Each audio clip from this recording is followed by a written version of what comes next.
Hola, ¿qué tal? Saludos cordiales aquí en TV Senado.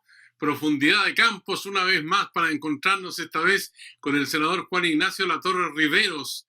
Eh, bueno, él es psicólogo y académico, además de parlamentario. ¿Eh? Primera vez que está en el Congreso ya. ¿Cuánto tiempo lleva, senador? ¿Cómo está usted? Saludos cordiales.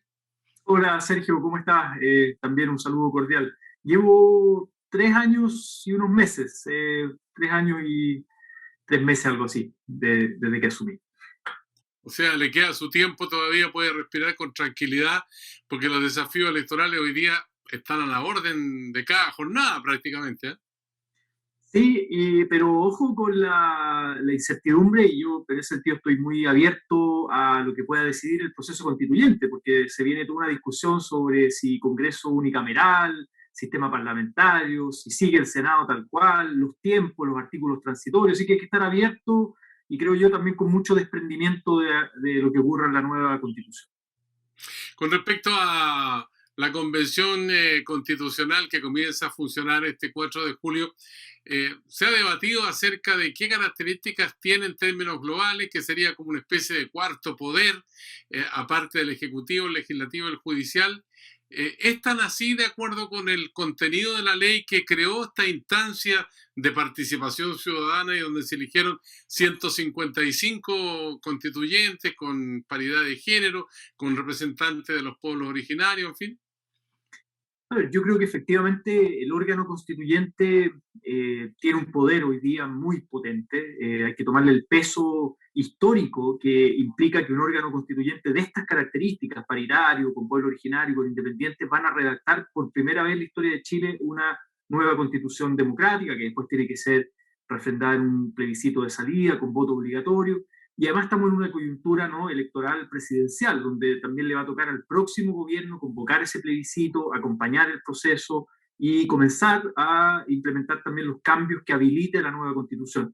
Dicho eso, creo que es importante distinguir, es decir, el poder que tiene la nueva constitución no es un poder, digamos, como que reemplace al Congreso en términos de legislar cuestiones para el presente, o que le pautee, digamos, al Poder Ejecutivo o al Judicial, sino que básicamente va a definir las reglas del juego democráticas para los próximos 30 o 40 años. Esa es la relevancia histórica. Por eso es que yo he planteado, en algunas veces ha sido polémico, que hay determinadas materias que el gobierno actual quiere impulsar, pero que si se aprueban como ley, sería una especie de ley de amarre antes del proceso constituyente, por ejemplo, el debate de pensiones, ¿no? Entonces, lo que yo he planteado, dicho, por poner un ejemplo, se podría habilitar una ley corta ahora, en lo que queda de gobierno de Piñera, para mejorar la pensión básica solidaria de carácter universal, por sobre la línea de la pobreza, y eso lo podemos aprobar rápido, a la gente le llegan los beneficios ahora, en el corto plazo,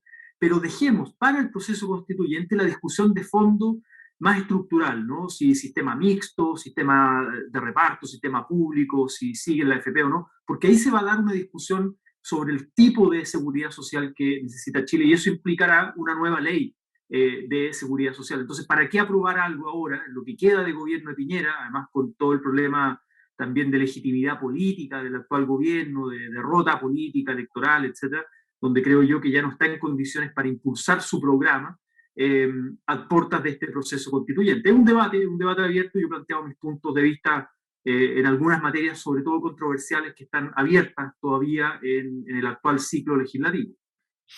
Pero en materia de pensiones se desordenó bastante el naipe. Por una parte, los retiros de los 10% que formaron, bueno, una tremenda polémica, todo el país la conoce, pero al mismo tiempo ya se habla del retiro del 100% incluso de parlamentarios de derecha en las candidaturas presidenciales, en el caso de Jadwe, por ejemplo, que dice que se termine la AFP, la gente puede retirar su fondo, los que quieran quedarse se queden en el sistema, pero esto se cruza con lo que usted está diciendo de lo que pueda determinar la nueva constitución en relación con este grave problema de las jubilaciones precarias para la inmensa mayoría de los chilenos que ya ha hecho historia en nuestro país.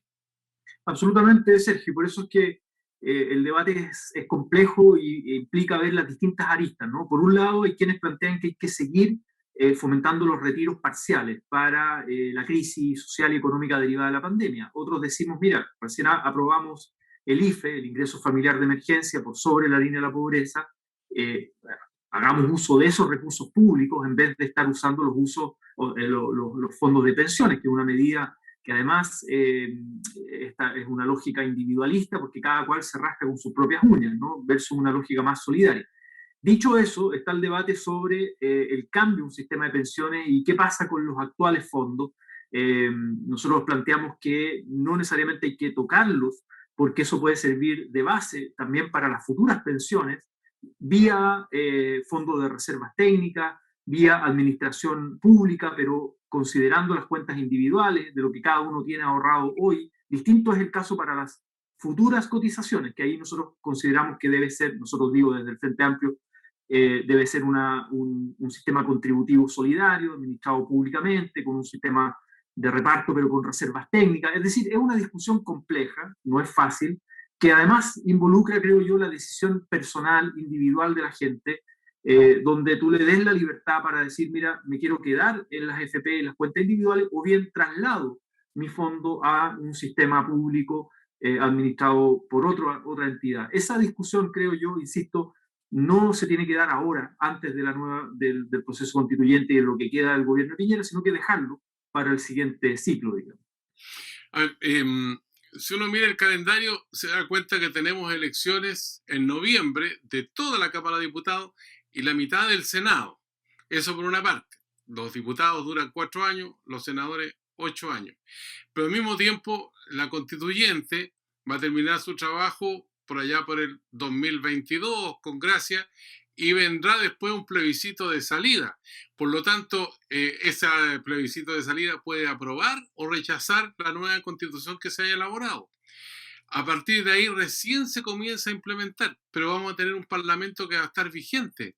Entonces, este sistema de pensiones como un sistema definitivo, no con la ley corta que usted señala, podría recién aparecer de aquí a 5, 7 u 8 años por lo menos, ¿o no? Sí, lo que pasa, no necesariamente, yo creo que hay experiencias en el mundo.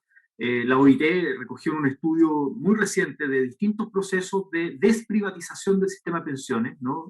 Recoge distintas experiencias en el mundo donde han desprivatizado los sistemas de pensiones, y eso perfectamente se hace en un ciclo de gobierno. No se hace de la noche a la mañana, pero en un ciclo de gobierno. Digamos, al próximo gobierno le toca esa tarea, si es que hay voluntad política para llevarla a cabo, y además, según lo que habilite la nueva constitución. Por eso digo yo, primero hay que esperar qué es lo que sale de la nueva constitución, porque ahí va a haber un capítulo sobre seguridad social, no tengo duda, y ahí va a dar una discusión, y por lo tanto el próximo gobierno va a tener también el mandato de decir, bueno, implemento una política pública que sea consistente con lo que apruebe la nueva constitución. Y ese cambio se puede hacer perfectamente en el próximo gobierno. Ahora, dicho esto, un nuevo sistema de pensiones tiene impacto más bien en el mediano y largo plazo, y lo que hay que hacer ahora, y por eso yo digo, hay que aprobar leyes cortas que vayan al corto plazo, ¿no? Una pensión, por ejemplo, una pensión básica solidaria de carácter universal por sobre la línea de la pobreza. Eso es algo que podemos hacer ahora con Piñera en los próximos meses. Y el próximo gobierno, incluso antes de la constituyente, puede incrementar ese monto, y eso tiene que tener un financiamiento público, y eso puede ser perfectamente por impuestos generales. No necesitas dar la discusión para aquello.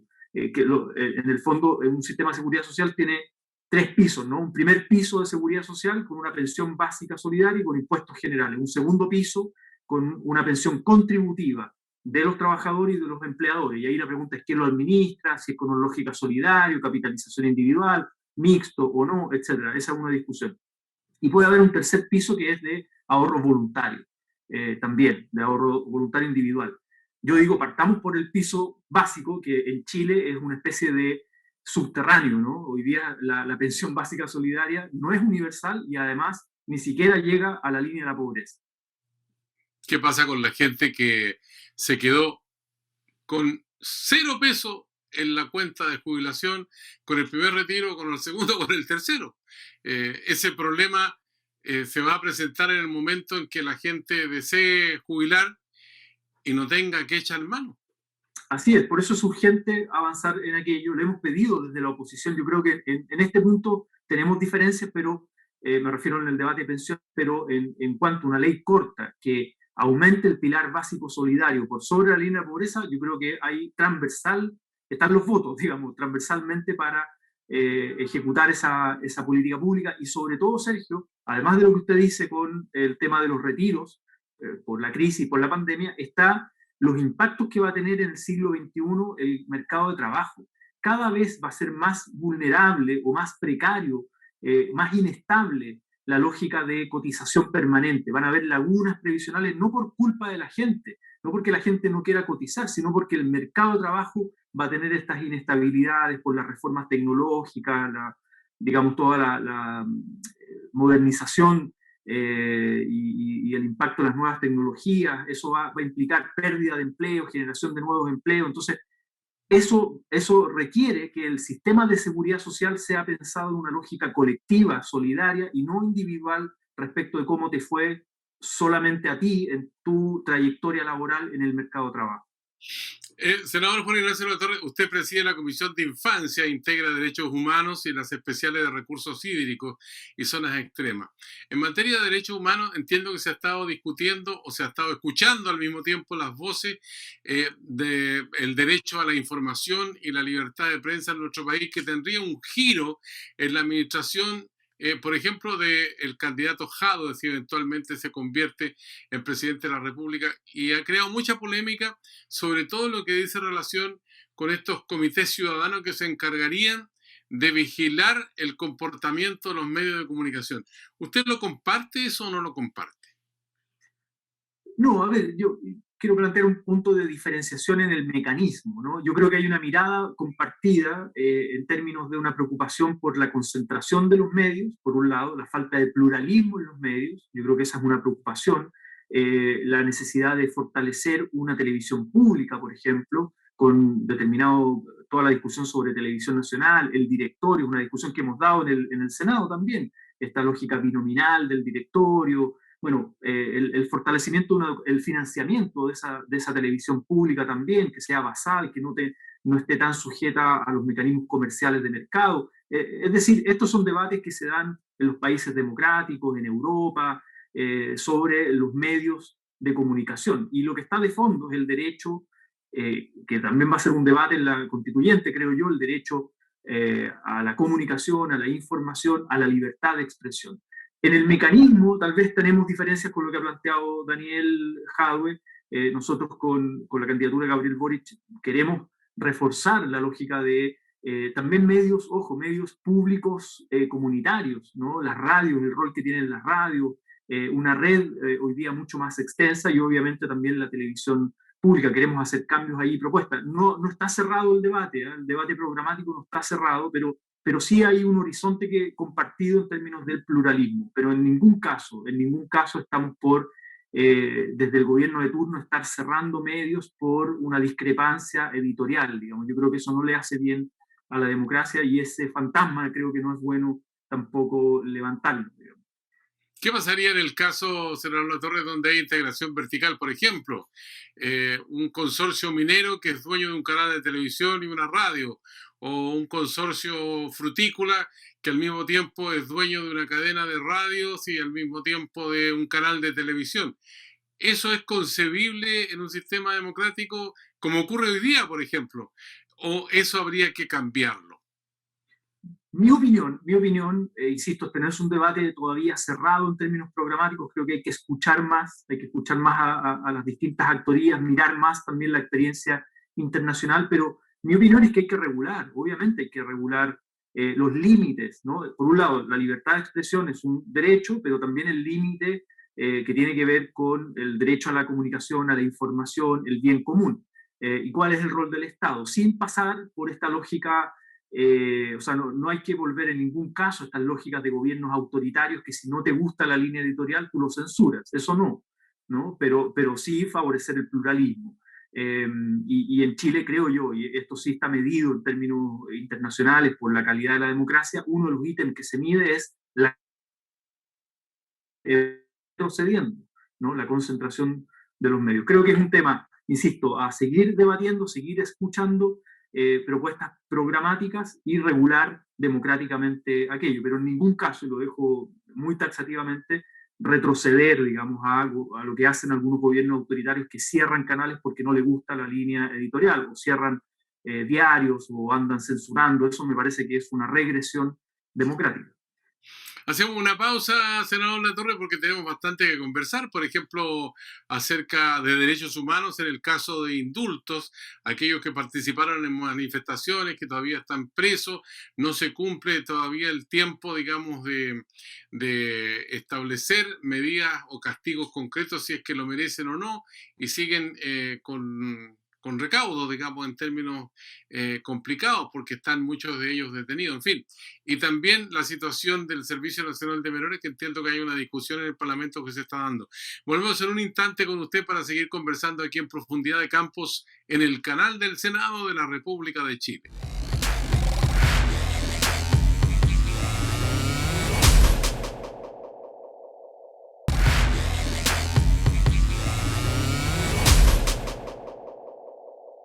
Ya estamos de vuelta con el senador Juan Ignacio Latorre para seguir conversando en Profundidad de Campos en el canal del Senado. Senador, yo le planteaba al término del primer bloque la situación de aquellas personas que fueron detenidas durante la protesta, el estallido social.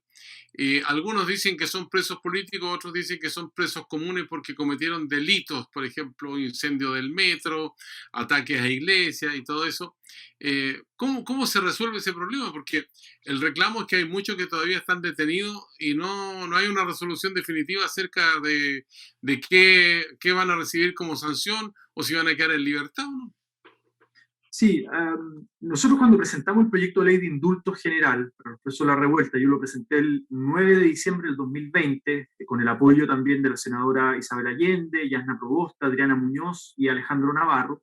Lo tramitamos en la Comisión de Derechos Humanos del Senado en enero, se aprobó la idea general de legislar, luego vino el receso y por ahí por abril lo tramitó la Comisión de Seguridad con el presidente de la comisión, el senador Buenchumilla, que conversamos bastante de esto, yo mismo participé en las sesiones, también se aprobó la idea general de legislar y falta solo la tramitación en la Comisión de Constitución, que es lo que ha dicho el senador Pedro Araya, que están tramitando ahora matrimonio igualitario y que después podrían ponerlo en tabla. Pero más allá del trámite legislativo, que en el fondo, primero para explicarle a la gente que es un proyecto de ley como cualquier otro y que la facultad de presentar un indulto general es de los senadores, de presentar un proyecto de ley de indultos generales de los senadores, tiene que entrar por el Senado, pero tiene que seguir todo el trámite, incluso en la Cámara de Diputados, a diferencia del indulto particular, que es el caso a caso, que es una facultad que solo tiene el presidente de la República.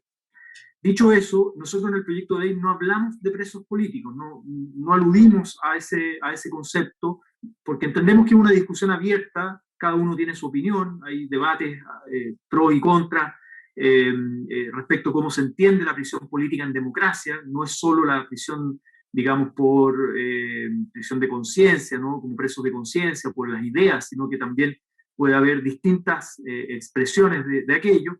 Nosotros lo que hablamos es que hay una persecución político-penal. ¿Por qué? Porque hay querellas por parte del Ministerio del Interior por ley de seguridad interior del Estado, en muchos casos, lo cual agrava la persecución penal.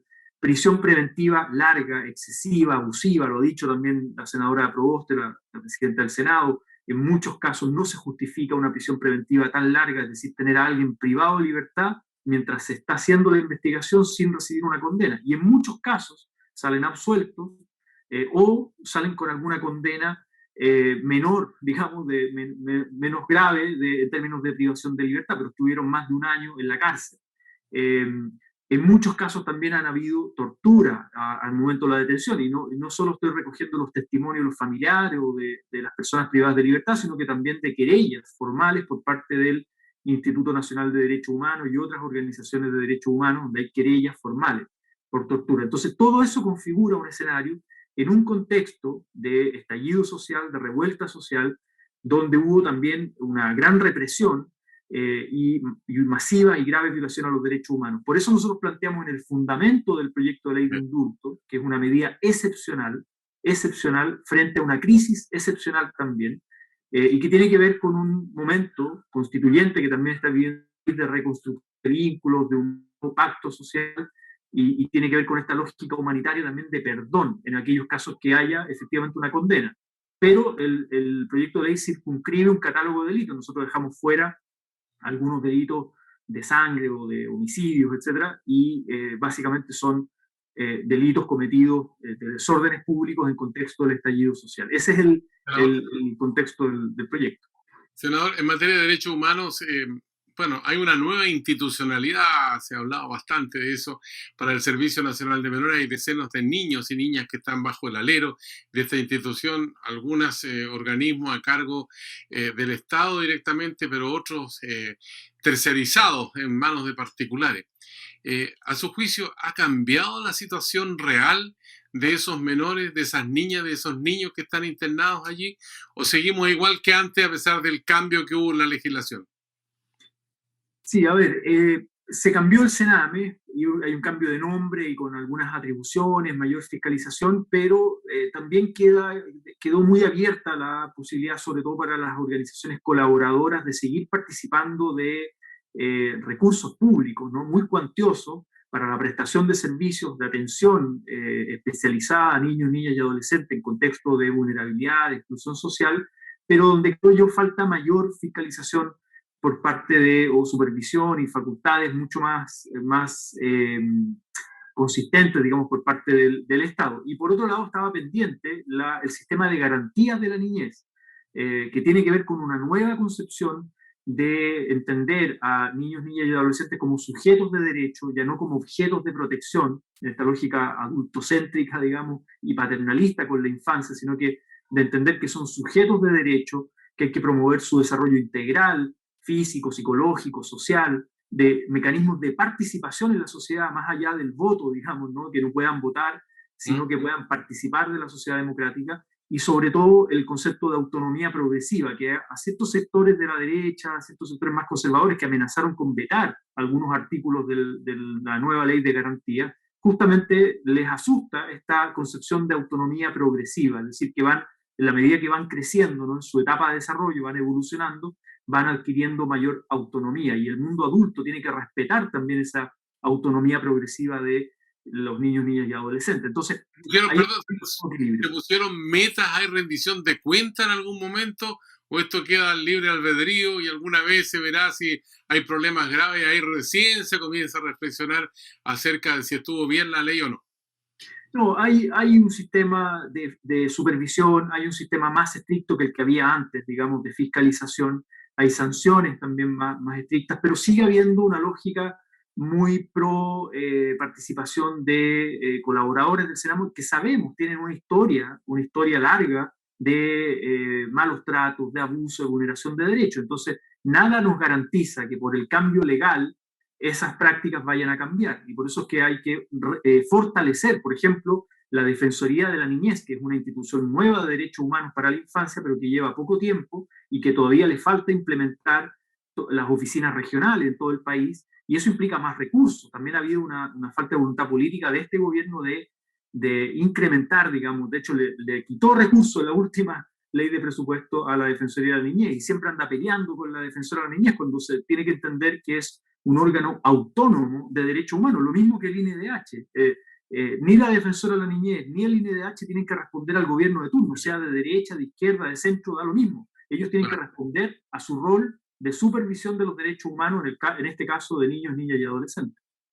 Usted seguramente ha sido testigo de lo que ha dicho el Servicio Jesuita del Migrante, donde con la acción del gobierno de expulsar a personas que vienen de diferentes países de nuestro continente, no se está respetando el debido proceso.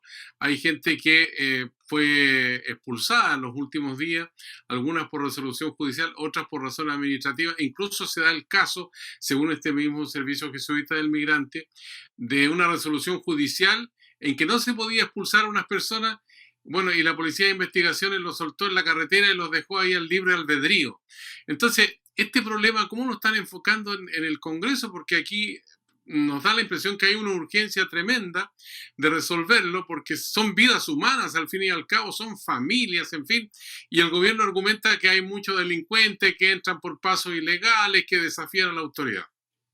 Sí, yo mismo solicité, como comité de Revolución Democrática, solicité una sesión especial en el Senado para abordar esta política del gobierno de Piñera de las expulsiones colectivas a personas migrantes. Tuvimos ya la sesión con el apoyo de todos los comités de la oposición y entre otras voces, obviamente estuvo el SJM, la Defensora de la Niñez, UNICEF, distintas agrupaciones de derechos humanos, también del mundo académico, que han hecho ver con preocupación y algo muy grave, la Corte Suprema, las Cortes de Apelaciones han logrado detener expulsiones por considerar que son arbitrarias e ilegales. Es decir, el gobierno ni siquiera estaría cumpliendo, en algunos casos, no quiero decir que en todos los casos, pero en algunos casos, cumpliendo la propia ley recientemente aprobada. Todavía faltan incluso algunos reglamentos que el gobierno tiene que implementar.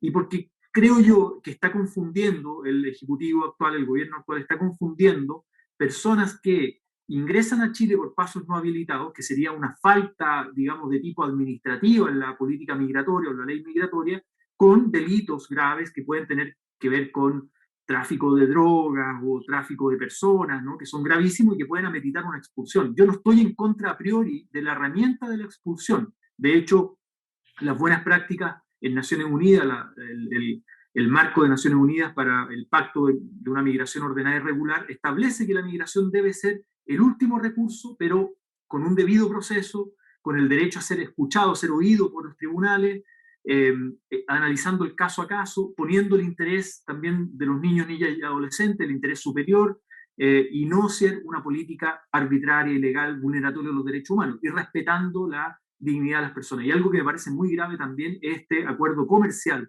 del gobierno con una aerolínea privada por varios miles de millones de pesos, porque es una política además sistemática que involucra a varias miles de personas a lo largo de todos estos meses, es decir, un contrato permanente, digamos, ¿no? ¿Mm? Que sería también un negocio privado para esta aerolínea de probablemente los amigos del gobierno. Se habla de Sky Airlines, que sería el gerente, ¿no? Es un sobrino de Polman. Bueno, los lazos empresariales con el gobierno y aprovechan también de hacer negocio con esta política de expulsiones masivas. Entonces, al menos, y cierro con esto, Sergio, la sesión especial dio los elementos centrales en el Senado, por lo menos para que la Cámara de Diputados pueda seguir en su rol de fiscalización, levantando algunos mecanismos que tiene como rol de fiscalización al gobierno para que rinda cuenta y ojalá pueda revertir esta política de expulsiones masivas o colectivas que vulneran los derechos humanos y serían arbitrarias e ilegales. Voy a hacer una interpretación de lo que dijo la senadora Luce Vesperger por la zona norte, el norte grande de nuestro país. Ella dijo que allá en la región otra cosa es con guitarra, eso es lo que dio a entender, ¿no? Y que hay muchas situaciones que son críticas en las calles, en los paseos, en la orilla de playa, en el desierto, y que eso es un problema gravísimo y que aquellos que critican al gobierno por su política en relación a la expulsión del país no toman conciencia de este problema que es muy grave para el norte grande. Eso es lo que dijo ella, seguramente usted lo escuchó, ¿no? Sí. A ver, yo no desconozco que el fenómeno migratorio tiene sus complejidades, sus problemas, y las sociedades receptoras, digamos, tienen que tener mecanismos de acogida y de inclusión social. No son temas fáciles de resolver, pero este tipo de políticas de expulsión no resuelven ni ayudan a resolver el problema, ni mucho menos, no están consideradas buenas prácticas. Dicho eso, recordemos que el propio presidente Piñera fue a Cúcuta a llamar a las personas venezolanas a que vengan a Chile con el presidente de Colombia.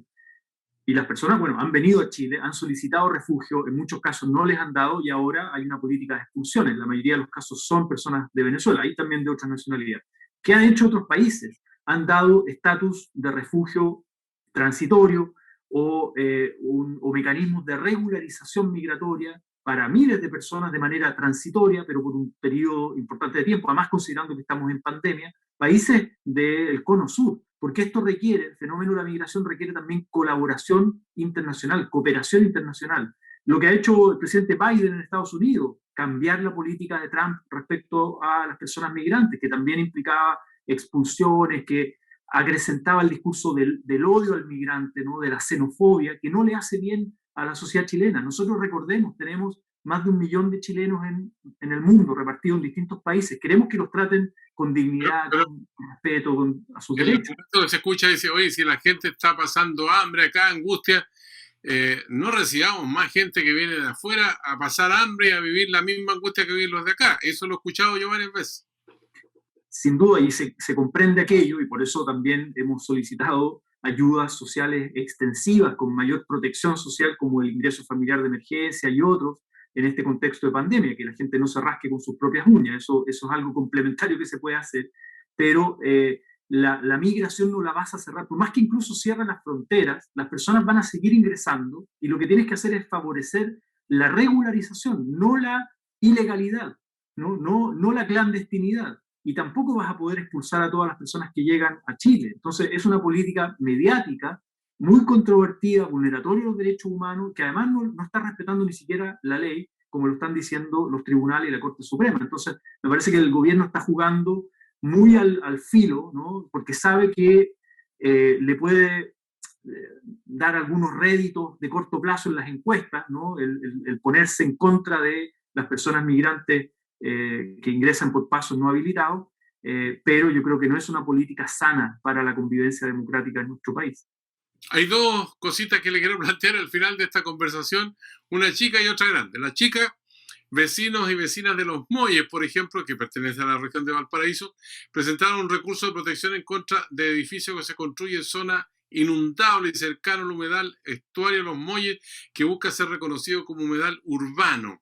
Ese es un punto que está relacionado con otro que se ve en la región de Valparaíso, donde grandes empresas montan servicios habitacionales y eso después significa un problema del punto de vista incluso de la seguridad de las personas que van a vivir ahí. Ese es un punto. El otro punto dice relación con la crisis hídrica. Escuchamos a un ministro que habló el otro día, describió que el problema de la sequía 10, 11 años y este problema va a seguir, pero yo no sé si usted ha escuchado una solución integral para el problema en un plazo ya no de largo plazo, sino que en un mediano plazo y quizá en el corto plazo. Hay gente que está recibiendo agua en camiones aljibe, otras que no reciben agua simplemente y tienen que salir a buscarla como pueden, en fin, con el invierno, con el frío que hay, con la posibilidad de alguna lluvia que caiga. ¿Cómo ve usted este cuadro de un problema micro como que le planteo y el otro que es macro ya, que afecta a gran parte del país? Sí, respecto al tema de los Molles, hemos estado acompañando esas comunidades, los acompañamos también como equipo. Tenía sala el día que fueron a presentar el recurso de protección, pero efectivamente ellos están protegiendo un patrimonio ambiental de la comunidad, que es un humedal, por un escenario de desregulación inmobiliaria donde están construyendo, han construido edificios arriba, los tapan de cemento los humedales, y eso finalmente eh, repercute en inseguridad, incluso para la propia construcción, pero además con un daño ecosistémico. Sabemos el rol que cumplen los humedales, y por eso es importante. Han golpeado todas las puertas institucionales, y no ha quedado otra que ir al Poder Judicial, así como yo mismo fui por Puchuncaví, Quintero, por los variamentos de carbón en Ventanas, que no nos quedó otra que ir a los tribunales, y nos dieron la razón en la Corte de Apelaciones de Valparaíso sobre los variamentos de carbón de las empresas Generi y Puerto Ventana, y el rol del Ministerio de Medio Ambiente en Puchuncaví, Quintero. Son los tribunales de justicia muchas veces los que tienen que parar esta desregulación inmobiliaria, lamentablemente, porque las instituciones que les toca a nivel local o central no hacen bien la pega. Y con el tema agua o recursos hídricos, a ver, nosotros planteamos algunas medidas de corto plazo con la candidatura de Gabriel Boric en el Frente Amplio, como fortalecer el sistema de agua potable rural, por un lado, pero por otro lado, y eso implica en el corto plazo destinar, ¿no? Recursos, ¿no? Para garantizar el consumo humano, por lo menos en lo que plantea la OMS, la Organización Mundial de la Salud, que tienen que ser 100 litros por persona al día para satisfacer todas sus necesidades relacionadas con el agua. En el mediano plazo, obviamente, acá requiere y este será uno de los grandes debates en el proceso constituyente, garantizar el derecho humano al agua, la función ecosistémica y luego el uso productivo. Y eso implica otra gestión pública y comunitaria del agua. Eso lo tiene que dar la nueva constitución, y luego tendremos que hacer los ajustes en el código de agua, que sabemos es una herencia que viene de los años 80, con otra lógica, con una mirada de privatización, de mercantilización, porque además este es uno de los elementos críticos de la crisis climática y ecológica en la que nos encontramos. Este es uno de los elementos de mayor vulnerabilidad para Chile, la escasez hídrica, el avance de la desertificación con la crisis climática y ecológica, y claramente la privatización del agua la desregulación que hay no ayuda a poder tener una gestión sostenible del recurso hídrico para las comunidades, para el medio ambiente y para los usos o funciones productivas. Senador Latorre, para cerrar esta conversación, estamos en campaña presidencial y se está perfilando también la instalación, le decía yo, de la constituyente. Por otra parte, senadores y diputados están sacando cuentas cómo se van a acomodar para la elección de noviembre, en fin. Pero si su candidato Gabriel Boric logra derrotar a Jadwe en esta primaria que se va a realizar próximamente, ¿a quién lo ha enfrentado usted entre las fuerzas de oposición y eventualmente a las fuerzas de la derecha en nuestro país? Sí, yo creo que la primaria del 18 de julio va a marcar va a tener varias consecuencias. Primero, creo yo, mi apuesta, digamos, que nosotros como Apruebo Dignidad vamos a ser capaces de convocar más gente que la derecha, la primaria de la derecha, con 2 candidatos, ellos tienen 4 candidatos. Y lo segundo es que el que gane la primaria nuestra, yo apuesto a que va a ser Gabriel Boric, tiene altas probabilidades de pasar a segunda vuelta, ¿no? En la elección ya de noviembre, de pasar a segunda vuelta. Y ahí la pregunta es, ¿con quién nos enfrentamos en segunda vuelta? Si con un candidato de derecha, el que gane la primaria de ellos, ahora en julio, el 18 de julio, o con una candidatura de la centroizquierda, ¿no? Se habla, bueno, puede ser Paula Narváez, puede ser la senadora Yana Proboste, ahí ellos tienen que definir el mecanismo, su candidatura. ¿Qué le parece más probable ahí entre Narváez y Proboste? Y ahí, a mí, bueno, me parece que ambas son competitivas, tengo una muy buena opinión de ambas, no quiero, digamos, influir en decisiones que ellos tienen que tomar en cuanto al mecanismo, pero lo que sí creo que se podría dar un escenario donde la segunda vuelta, de manera inédita en democracia en Chile en estos 30 años, sea entre una candidatura de izquierda como Gabriel Boric y alguien de la centroizquierda tradicional como Yana o como Paula Narváez, y no la derecha. La derecha puede perfectamente, dado el desgobierno de Piñera, la crisis en la que está, no pasar a segunda vuelta. Ese sería un escenario interesante. Lo que creo yo es que tenemos que generar las condiciones para, sobre la base de acuerdos programáticos, ¿no? La integración de un gobierno de mayorías, porque este país no se merece, creo yo, un nuevo gobierno de derecha en este momento constituyente que vive nuestro país. ¿Qué podría pasar si cualquiera de los 4 que fueron ministros del gobierno de Sebastián Piñera llegan a la presidencia de la República? ¿Lo ve usted como difícil, pero no imposible, no?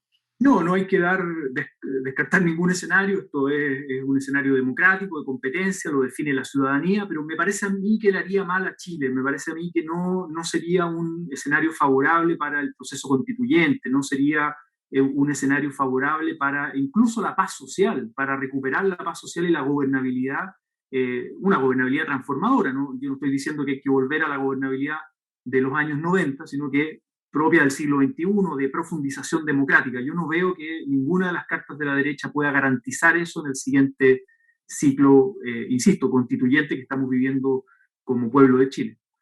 Senador Juan Ignacio Latorre, ha sido una conversación muy intensa y bueno, queremos agradecerle que haya participado en esta profundidad de campos, expresando sus ideas, sus pensamientos, cuáles las proyecciones que hace, porque nos parece importante que la ciudadanía conozca qué piensan sus parlamentarios. Así que le agradecemos la gentileza de este diálogo, ¿eh?